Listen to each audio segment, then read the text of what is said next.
My father told me, the night before my college convocation, that I was wasting a perfectly good Thursday. He said it the way he said most things, from the end of the hallway without looking up from his phone, like the observation barely deserved the breath it cost him. My mother was folding laundry on the couch. My younger brother was in the kitchen eating cereal at 9 in the evening, which he did every night, and nobody ever said anything about that.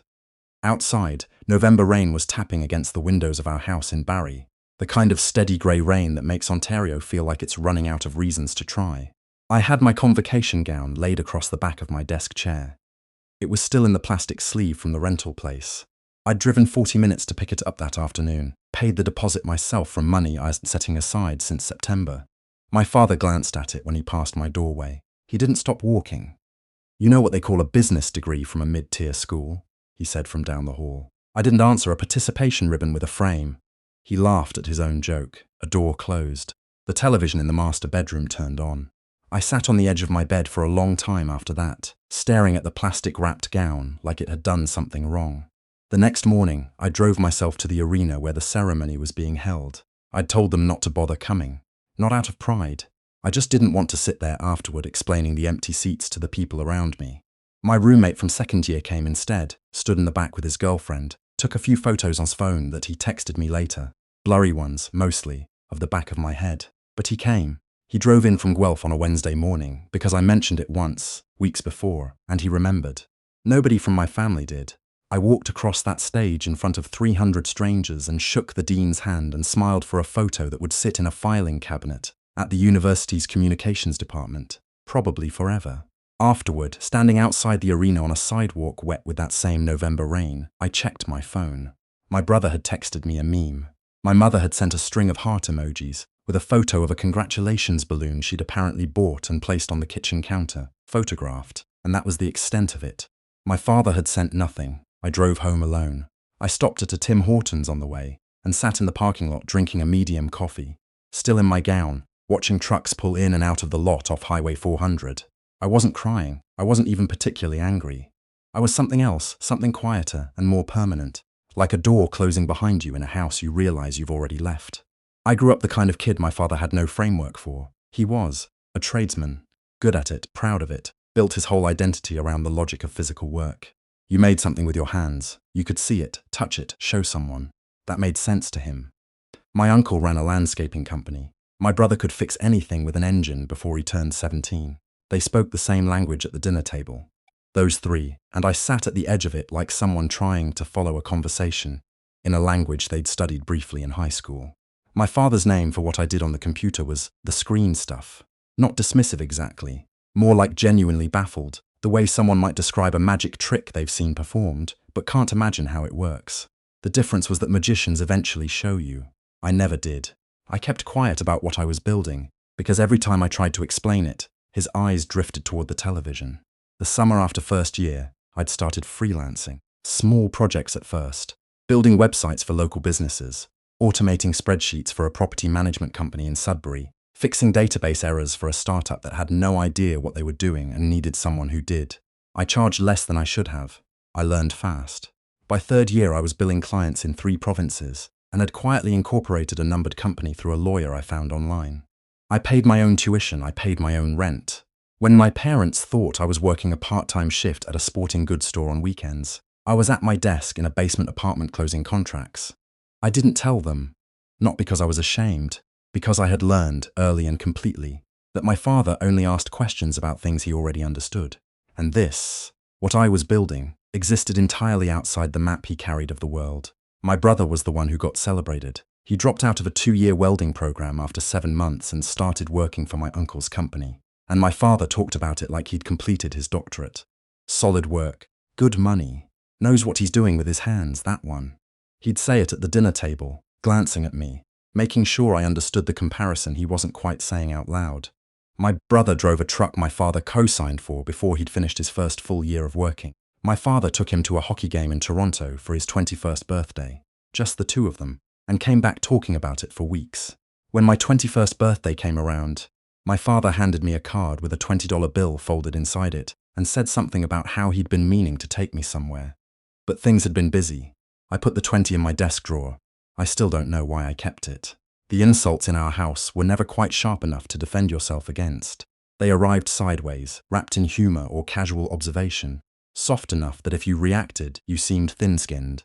My father would ask my brother about a job site at dinner, and his eyes would soften with something that looked genuinely like pride. Then he'd turn to me and ask what I'd been up to on the computer, in the tone someone might use to ask a teenager about a video game.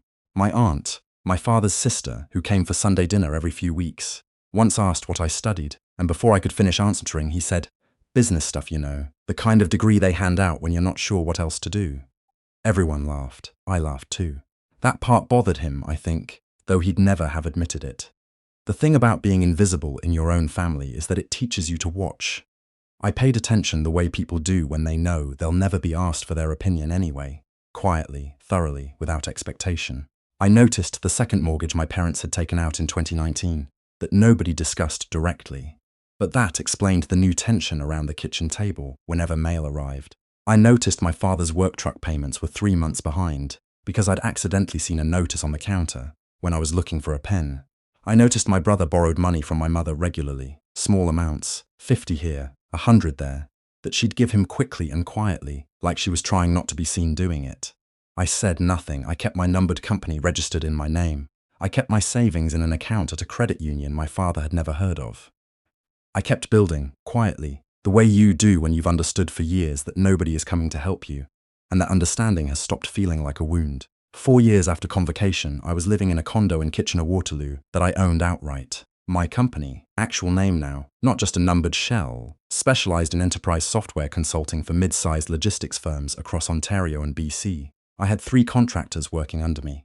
My largest annual contract at that point was worth more than my father had made in any previous 5-year period combined, though I didn't know the exact numbers on his end, and I didn't need to.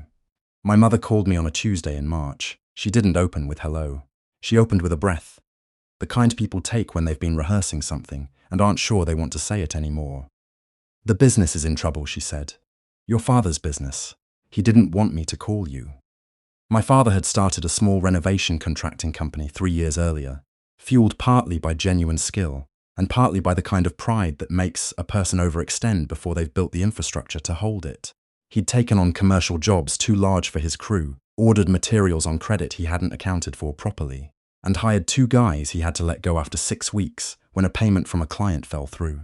By the time my mother was calling me, there was a lien on one of their properties and a conversation pending with an insolvency firm.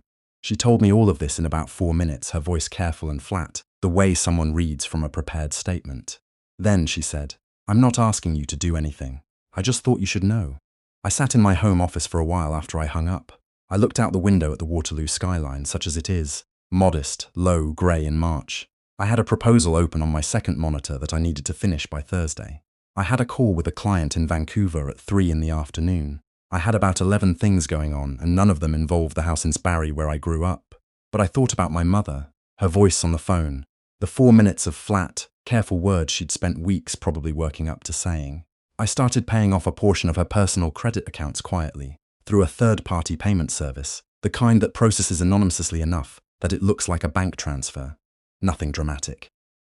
Amounts she might attribute to an error or a delayed refund if she noticed them at all. I set aside a separate account designated only for her expenses, her medication, her car insurance, the things I knew were coming from a household budget that was tightening fast. I didn't tell her I was doing it. I didn't call my father. He called me. It took 6 weeks after my mother's call. I was at my desk on a Friday evening when my phone lit up with a number I almost didn't recognize because I'd categorized it under the house landline, which nobody had called from in years. I picked up because something made me pick up. Some instinct I don't entirely trust even now. His voice was different. Not softer exactly. Reduced. The way wood sounds when some of the weight has been taken out of it. Still solid in shape, but lighter than it used to be. "I hear you're doing well," he said. I waited. With the work, whatever it is you do. Still waiting. "We should probably talk." I drove up to Barrie on a Saturday 2 weeks later. I hadn't been to the house since the previous Christmas, and even that had been a short visit. A meal. The usual performance of togetherness that everyone in my family was skilled at producing for about 4 hours before things got awkward.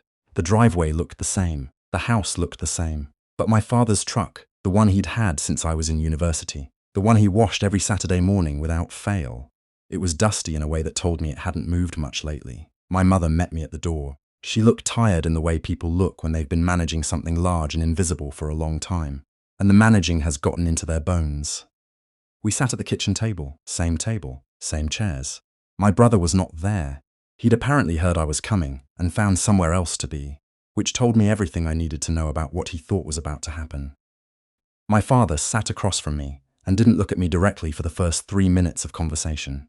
He talked about the lien, the contractor dispute, a client who'd refused final payment over a punch list disagreement that had turned into a formal complaint. He talked about numbers the way people do when they're ashamed of them.